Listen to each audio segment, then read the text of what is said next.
Boom! Keep him coming! What's going on, everyone? Bobbybarks here, and welcome back to my FM23 series, which is the Chelsea English Challenge, where we can only buy and play English players. So far, we have done 3 seasons. This is episode 4. This is season 4, and we've won everything that there is to offer. However, that's not the aim of the series. Like I said to you in episode 1, the aim of this series is for England to win the World Cup with 50%, or at least 50%, of the Chelsea team in the squad. Before we get into the summer activity and show you who we've bought in and who we've sold, just a little recap. At the end of episode 3, we played the FA Cup final against Liverpool and we lost on penalties. However, when I come to save the game at the end, there was an error and it didn't save. So I've had to replay the FA Cup final before I've got into the season. Fortunately, at the first attempt we lost again, but we didn't lose on penalties, we just lost straight outright. So if you see the result different from what you saw in the episode 3, that's the reason why. So, getting into the summer transfer activity, or before I do that, just to point out that we're on the favoured personnel bit down here, look, as manager, along with Raheem Sterling and Roberto Di Matteo. It's very strange. So hopefully it won't be long before we move up into icons, and maybe by the end of the series, legends. In terms of the summer transfer activity, I think I said to you in the last episode that I didn't expect much to happen. I had a very good squad, I had a good starting 11, I had a good reserve 11, and we had some good youths coming through. However, we did more activity than I expected to do. And the reason for that is that some players become available that I thought I'd take a punt on. And my squad, or some players in my squad, was targeted by other clubs. And the players became a little bit unsettled and wanted to leave. So there's been a few ins, there's been a few outs, and there will be more in the January transfer window as well. But to start with, I'll take you through the incomings. So the first player I bought was a regen. I think this is the first regen I've bought in this series. But this kid was a 20 million bargain from Burnley, I think. He's a centre midfielder. He's English, obviously, as part of the criteria for the game. He's only 17. He's now worth between 28 and 46 million. And he's got some very good stats. He can play a Mazzala, box-to-box, central midfielder or ball-winning midfielder. And he's got incredible stats to start with. He's obviously got, a 4.5-star potential rating. So I think, if we can develop him right, this is definitely one for the future. He should be a regular starter in the first 11 and for England. He's already capped at under 20 level. So hopefully we can develop him into the player I'm hoping he can become. Next signing was Tommy Doyle. He was released by Manchester City, and I kind of just wanted somebody that would be happy to be an emergency backup, which is what Tommy is. He's not going to start games, he's not even going to rotate into the team as and when people get fatigued or injured. He's just going to be there as an emergency so that, if we do lose players long-term through injury and those reserves that are coming in to cover that do get tired and fatigued, we do have somebody that is competent that can come in and do a job as and when I need them to. So Tommy Doyle we got for free. I just put him straight in the under-21s just to keep his fitness up. But if we start suffering with injuries and fatigue in the first team, he'll come in and hopefully be able to do a job as that emergency backup. I bought Luke Thomas and I paid 55 million for him, which is a hell of a lot. And he hasn't got any caps for England, but he is in the England squad. And he was in the England squad over Tyreek Mitchell. And Tyreek's actually left. I'll come on to that when I go through the sales, the outgoings. But Tyreek wanted to leave. He became unhappy that he wasn't playing regularly enough, and Tottenham wanted to buy him, and he wanted to go to Tottenham. So we let Tyreek Mitchell go, which I didn't really want to do, but he's older than Luke Thomas, and Luke Thomas had that place in the England squad over Tyreek. And that might be to do with the fact that, Tyreek Mitchell wasn't playing much for me. Chilwell was playing the majority of the games. But I think Luke Thomas is an upgrade on him. And, I think Luke Thomas is as good as Ben Chilwell, whereas Mitchell was probably just a little bit behind. And Ben Chilwell is getting quite old. I think by the end of this season he's 29, nearly 30. So, Luke Thomas will find himself playing a lot more games than what Tyreek Mitchell did. Ebere Eze, which is how I think you pronounce his name, is getting on a bit. He's 27, but Southampton had been relegated. And he was playing at Southampton, not Crystal Palace. Ironically, he was in the Crystal Palace team that got relegated when I bought those 3 players from Palace at the end of season 1. But I didn't bother going for Eze because, I had Mason Mount, I had Angerin. I think at the end of season 1 we bought Bellingham as well. So Eze probably wasn't going to get in the team very much. He went to Southampton. Southampton have now been relegated. And he was available for around about 20 million, I think. It was fairly cheap. And I think he's better than Angerin. So I've brought him in to be backup to Mason Mount.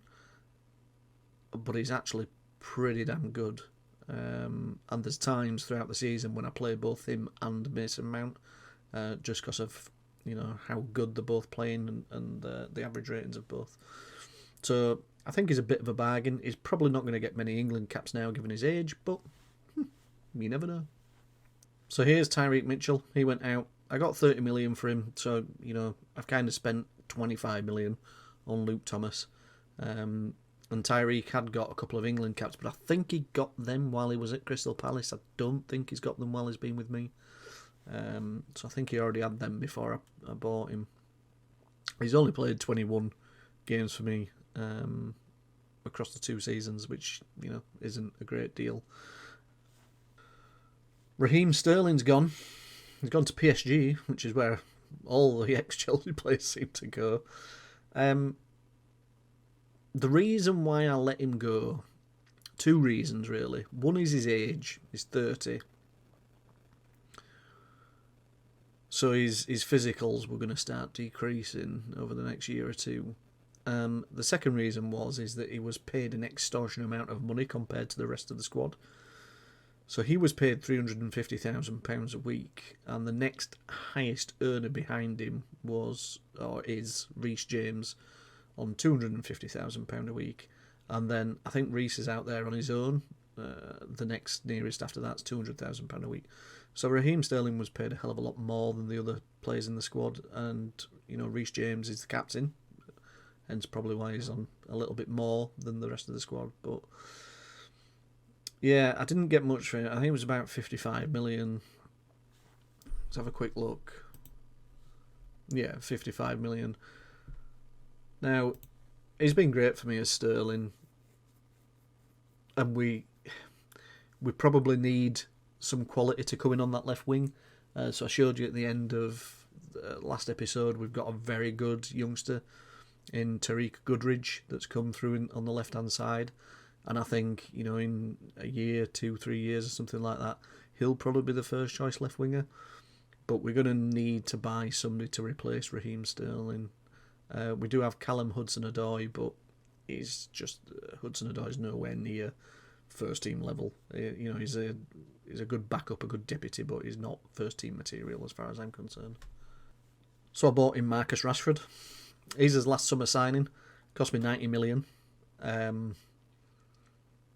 But I think he's a great replacement for Raheem Sterling. He's younger. He can also play as striker.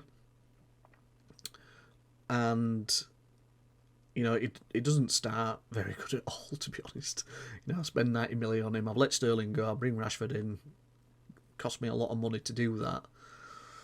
Rashford is getting paid the 250 grand a week, same as Reece James. So I've saved a little bit off the wages by replacing Sterling with Rashford, but spent a bit of money to do that. And it doesn't start good, doesn't Rashford? It takes him a while to settle into the team, a bit like Saka did when I first bought him. But he gets good.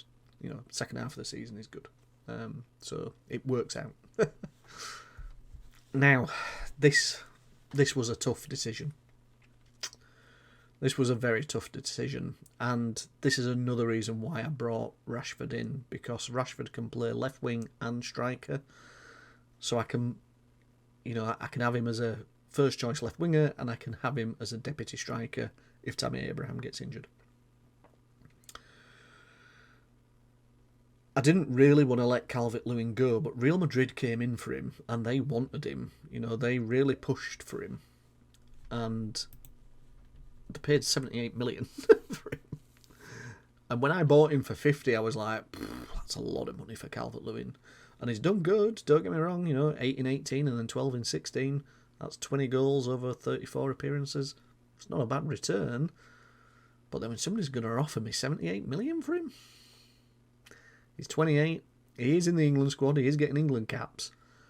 So it kind of goes against what I'm trying to achieve with the team. But 78 million. No brainer. Sorry, Dom. So, this is the squad.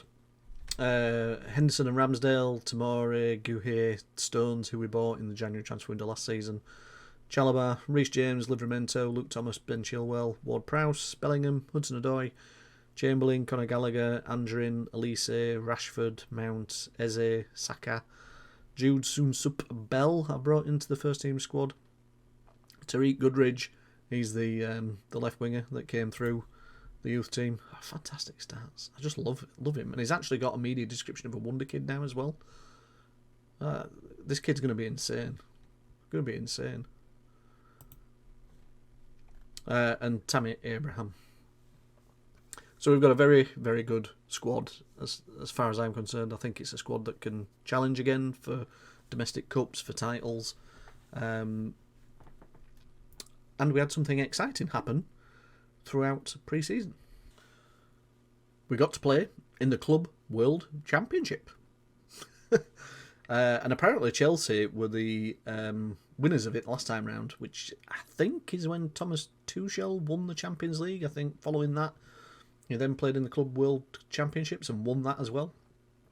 Makes it all the more strange a decision to sack him when they sacked him, but never mind. So the first game was against whoever these are. We were 6-0 up at half time. And then they scored 4 second half goals. So it made it a bit twitchy bum, but we survived. Got a win. Second game we won 5-0 against Tigres. It says UANL up there for some reason, but it's Tigres, whatever they're called. I think they're Mexican. But yeah, we just totally dominated this game. The XG is 4.58. I mean, that's just insane. Team played really well. Goodridge there, left wing, 8.1. Told you, kid's going to be insane. So yeah, so that was the group stage. We qualified through the group stage. You only play 2 games in the group. As long as you win them both, you're through. So, through to the quarterfinals, we're up against Bayern Munich, who we beat 4-0. Again, the team played really well. I mean, Bayern Munich had some chances. I mean, look at the stats there. 15 shots, 7 on target. Same amount of shots on target as we had. But yeah, we just put them in the back of the net. Played really well. Really pleased with the result through to the semi-finals, where we played Man United, and we made hard work of this. Boy, did we make hard work of this. So we went 1-0 up. And at the time, Rashford's playing for Man United, by the way. We went 1-0 up. Luke Shaw got sent off in the second half.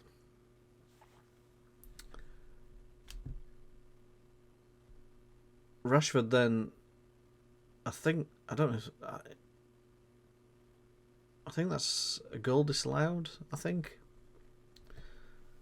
So Rashford had a goal disallowed.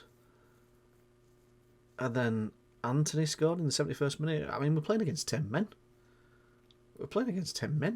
And they equalised. Mason Mount then missed a penalty in extra time. Then Calvert-Lewin had a goal disallowed. And then we went into the penalty shootout. Mount steps up again, misses again. Fortunately, Rashford misses his penalty. Bellingham misses. Fortunately, Dalot misses. And then everybody scores until Wan-Bissaka misses. And we go through to the final. But Christ almighty. Talk about hard work. Where we play Liverpool. And again, hard work, tight game. Fortunately, I know we lost the FA Cup final on penalties, but then I've had to replay it, like I said to you at the start of the video. But I feel like, you know, that penalty loss still exists in this universe that we're playing in, and we got revenge. Their players just missed penalties galore. So yeah, so we got his revenge, and we won the Club World Championship. We retained the title, thanks to Thomas Tuchel last time round. Bobbybarks has now won it too. But the bastards got revenge in the Community Shield. Mount missed a penalty again. We're going to have to take him off taking penalties. But yeah, we didn't play very well. You know, it was a fairly even game. We had the better XG, but it didn't feel like we played well. I mean, look, the average ratings are average. It tells you something when Hudson-Odoi is your best player, I guess. So the season started fairly brightly. We got revenge again on Liverpool. First game of the season, we beat them 2-0. We then beat Leicester 3-0 away, and then we've drawn at home with Wolves 0-0. I mean, Wolves are just a complete bogey team. I just don't get them at all. I can't understand why we just can't seem to overcome them. But anyway, so 3 clean sheets, which is a good start to the season, I guess. So I've now jumped forward to the 4th of February. The January transfer window has just closed, so we'll take you through some of the signings and some of the outgoings. Curtis Jones from Liverpool became available. Hudson-Odoi wants to leave, but I've not found a home for him in the January transfer window. He's still here. I'm going to see it through until the summer, but he's going to leave in the summer, which I don't mind. He's getting paid £200,000 a week for a backup left winger that's not good enough to start. So I'm happy for him to move on.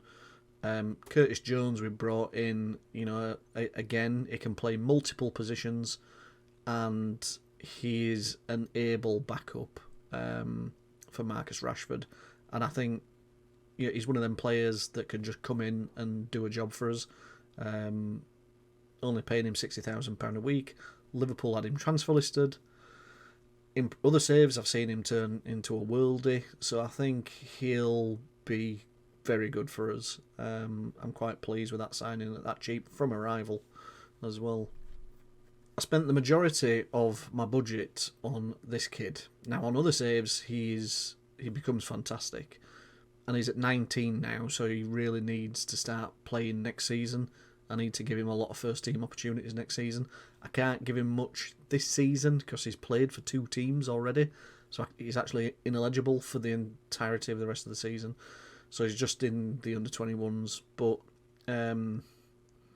yeah, I'm quite pleased. It cost me 34 million, but he's a very, very good player that should become a first-team player. He should hopefully take over from Conor Gallagher and be the centre midfield partnership with Jude Bellingham. I was really pleased with this signing. And one of the reasons I brought Archie Gray in was because James Ward-Prowse has left. And Real Madrid just came in for him out of the blue. I was a bit surprised, really.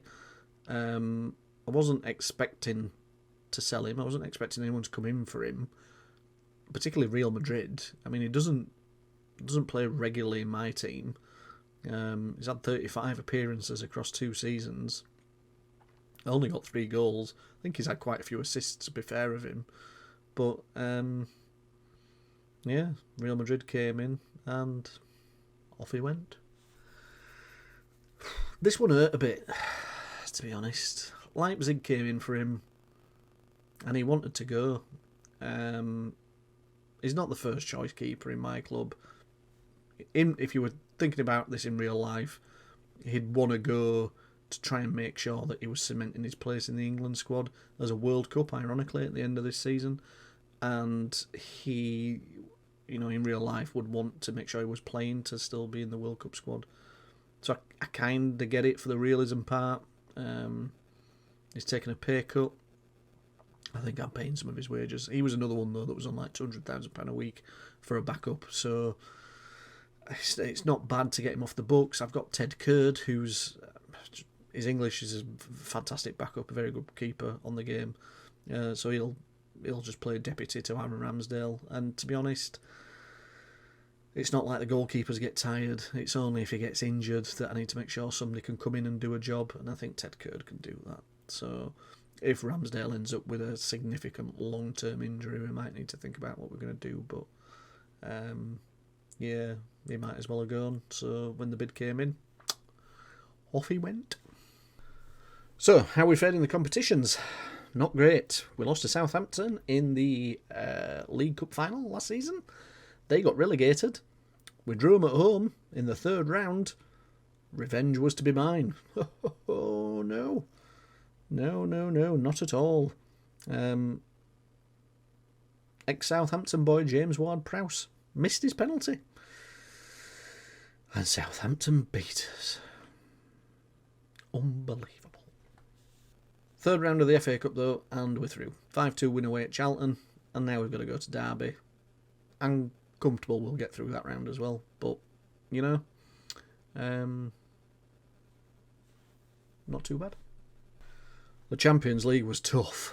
Very tough. I mean, look at those away games, man. Real Madrid away, which we lost 4-2.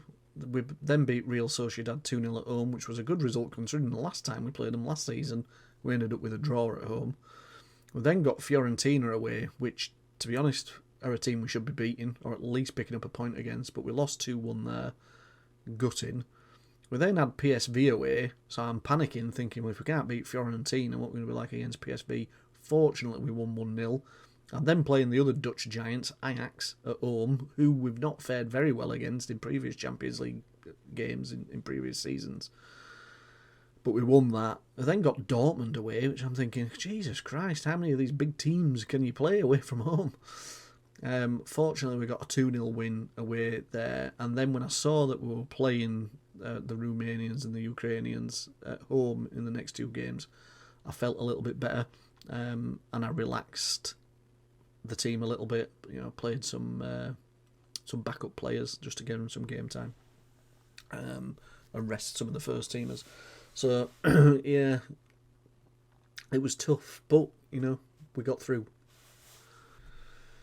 So in terms of the league, last time I spoke to you, we'd had that 0-0 draw with Wolves, which was here. We then lost away at Palace. And then we drew at home to Brighton, and I'm thinking, ooh, and the media started suggesting my job was at risk. And I'm thinking, oh, no. Because I think in between this somewhere, we'd also lost to Real Madrid. So it was a bit of an iffy patch round here. Fortunately, we turned it round, went on a good winning spree. 1, 2, 3, 4, 5, 6, 7, 8 wins on the bounce, which was great. Put us back up there. Man United away, losing 1-0. I can kind of take, it's a Big Six club. I can take losing away at a Big Six club. But then we lost straight afterwards, 1-0 away at Newcastle as well. And I'm thinking, oh no, don't start again. But fortunately, we've been on another winning bounce since. I mean, that was a fantastic result.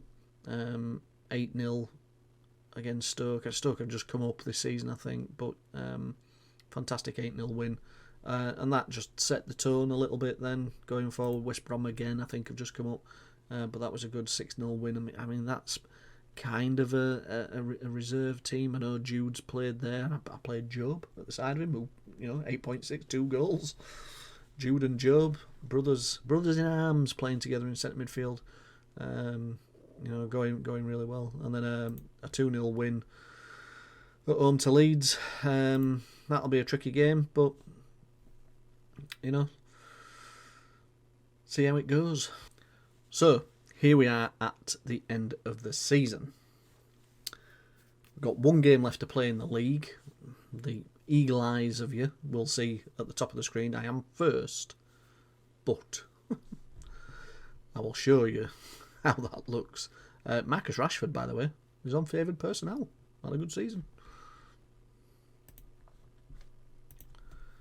So this is the table. Me and Manchester City are absolutely neck and neck going into the last game. Played 28, drawn 3, lost 6. Fortunately, my goal difference is a hell of a lot better. So, I'm away to Brighton, and they're away to Aston Villa. Aston Villa are lower in the table than Brighton, so chances are they're going to win, which means I need to win. Which, Brighton away is a banana skin. I think I've had good results against them, but that will be the live com for this. And the reason why this is the live com is we're out of all the other competitions. So this was the FA Cup run. We did so well. We beat Derby away 3-0. We beat Everton on penalties away. We then got Arsenal at home. Got a good 2-1 win there in the quarter-final. And then we played Tottenham in the semi-final, where Luke Thomas got sent off in extra time. And that cost us, really, because then Eric Dyer went and scored.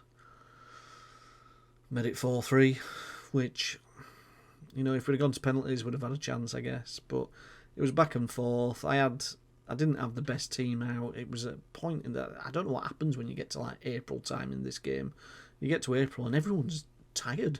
Everyone needs a rest. You know, players are struggling to play 2 games in a row. Doesn't seem to happen for the AI though. The computer teams always manage to field a very strong team that fresh.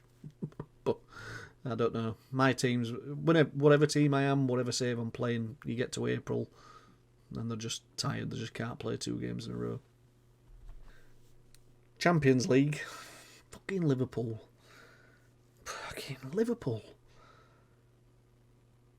They're becoming a bit of a banana skin bogey team for me. I get them in the cup competitions and they seem to do me.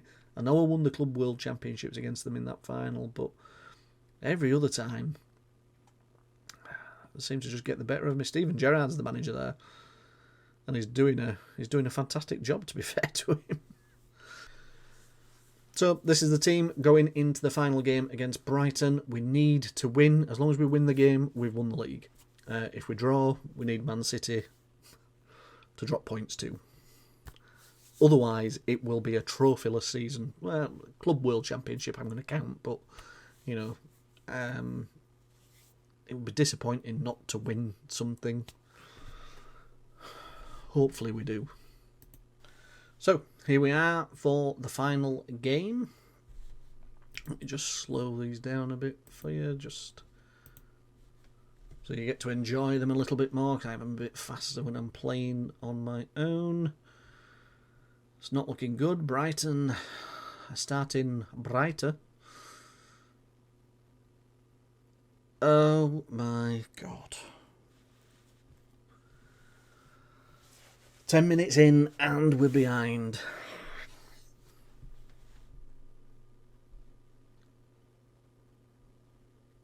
Mount puts it in. Mori heads it into the side netting.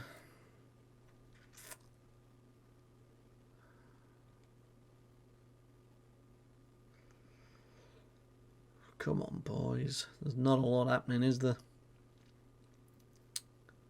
Not a lot happening. James has got it. Elise. Saka's out. He's been out injured for the last part of the season. Is that a penalty?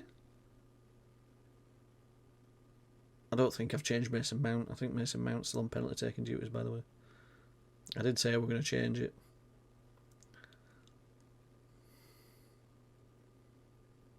Oh, he scored though. I had every faith in you, Mason. Every faith.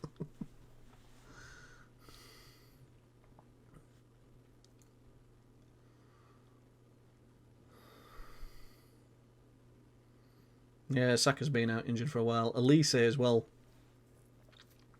His contract runs out at the end of next season, so he's got 1 year left on his deal. and he won't sign a new deal. So he's going to go in the summer. If he doesn't sign, he's going to go. Not happy with your performance out there, boys. Come on, frame yourselves. Just need another goal. We just need another goal. For us. For us. Oh my God. The bloody left back's pelted one straight down the middle of the goal and it's gone straight through Ramsdale. Oh, this is not good.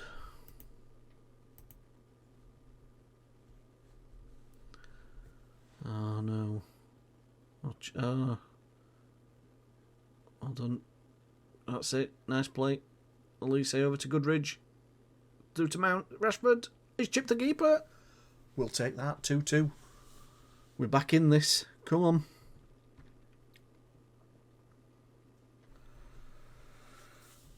Right, I brought Curtis Jones on for Goodridge and I've brought Gallagher off, brought Eze on. Dropped Mount back into centre mid. Put Eze in behind Abraham. Brighton are just toying with me. Look at this.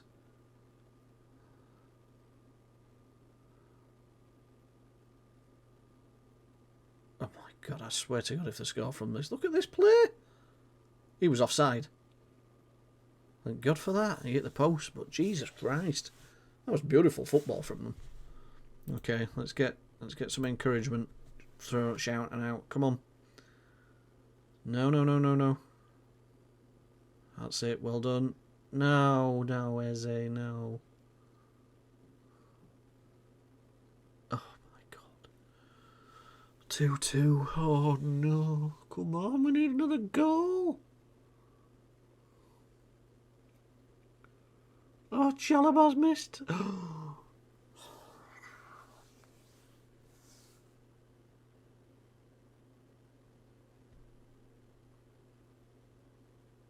Slipping away.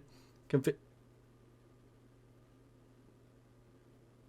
That means Man City have either drawn or lost. Because we're walking up to take the Premier League trophy. I wasn't looking at the other scores. I don't know what City have done. But we must have equalled or better their result for us to be up here picking up this trophy. Which, if that's the case, I am shocked that they didn't beat Aston Villa. But I'm going to take it. I'm going to take it all day long. Manchester City lost 3-2. Unbelievable. I can't believe I won that with a point away at Brighton. But I'm taking it. I'm taking that all day long. So, I'm just going to end this video with this screenshot here. There is a World Cup in the summer. We've got 15 players that have been called up to the squad. Which I'm pretty sure... I don't know how many players are in the squad. 1, 2, 3, 4, 8, 9, 10, 11, 12, 13, 14, 15, 16, 17, 18, 19, 20. It's 26 players. They may have to drop some. Or is it a 26-man squad now for the World Cup? I don't know. I think it used to be like 23, I think, didn't it? But maybe it's up to 26. I'm not quite sure. But we've got... We've got 15 players that have been called up, which is good. It's more than 50% of the squad. So if England win the World Cup, we've achieved our goal. Much quicker. Much quicker.